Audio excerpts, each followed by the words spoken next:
Education is the foundation of society. It holds the power to destroy or to sustain nations throughout centuries. The United States has been one of the biggest advocates for education from its birth under our founding fathers. However, over time, and especially recently, American education has morphed into a manufacturing machine rather than an environment that cultivates learning and inspires growth.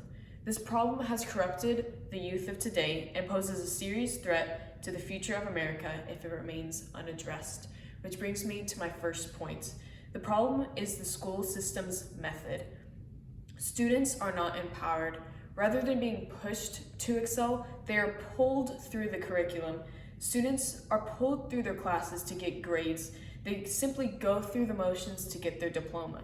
Students should be pushed to excel for more than just a piece of paper. They should value their education. They should use the time that they're in school to grow and to learn and to use that to move forward in their lives rather than just see it as a point to point, from grade to grade, from whatever it is to get their diploma and to finish school. And that brings me to Howard Gardner's theory of the 9 types of intelligence. He says that there are naturalist intelligence, musical intelligence, logical mathematical intelligence, existential intelligence, interpersonal intelligence, bodily kinesthetic intelligence, linguistic intelligence, interpersonal intelligence, and spatial intelligence. The modern system of the American education system only focuses on logical mathematical intelligence and linguistic intelligence, which is only 2 out of 9, which according to the system is an F. The system, as I like to call it now, is the cookie cutter mentality. Every person is different, but the school system doesn't see it that way. Every person has different strengths and weaknesses and intelligences, and the school system only aims to take everybody along the same path as if we are the same, but we're not. The school system should enable and empower our differences for the good of society. If we are all doing the same thing, society can't function. School is where we learn our strengths and fine-tune them into practical career paths, and the school system now is failing at doing that. Which brings me to my second point. The consequences of this school system indicate stagnation and downward trends. The performance of students on the global school system level is very poor. According to the PISA test of 2018, which is a global test that ranks the educational school systems across the world, ranking reading, mathematics, and science scores, puts the US at 13th with reading, 37th with mathematics, and 18th with science, which includes both the private system and the public school system in America. And we see over the past decade that all 3 categories have stagnated. They've remained the same. They have not grown, they have not declined, which is a very poor indication of where the school system is now. And in the 2018 reading section, of the top 13 countries, only 7 are first world countries, which indicates that the US is stagnating by choice, since we have the resources to improve our school system. The statistics of the US school system are extremely scary to look at. In 2017, the average high school dropout rate was 4.7%, contrasting with a 3.5% only a decade earlier in 2007. A quote from Education Data says, "While the national graduation rates have increased in recent years, the number of schools with lower graduation rates are increasing."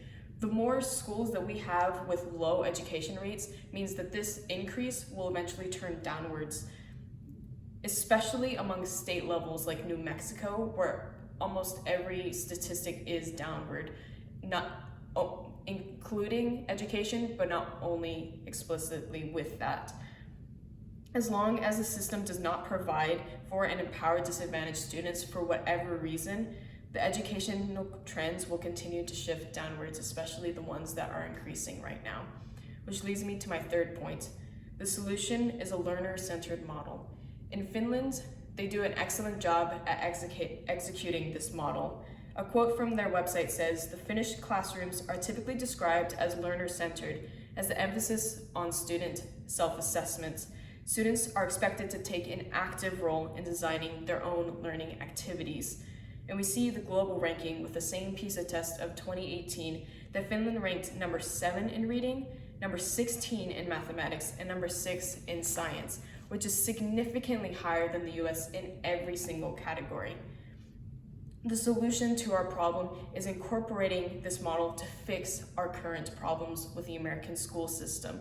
We need to focus on the learner and not only on test scores. Instead of shaping students to the model, let the students shape the model that we are using.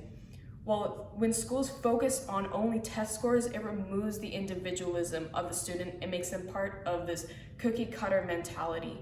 We need to emphasize the strengths and not only the weaknesses. Students have God-given abilities and callings that are drowned out in our current school system.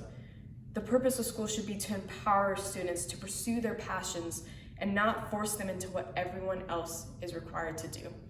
In conclusion, the current school system is vitally flawed in method and in practice. To continue on this current path would lead to severe repercussions that could shake the foundations of our society and its current structure, especially in regard to stagnation in learning and critical skills. However, if the system were changed from its current cookie-cutter method into a more learner-centered method, the opportunities for growth and prosperity would skyrocket beyond what the United States is doing right now. Education is the cornerstone of the modern world. It is our job to invest in the education system now so we can invest into the leaders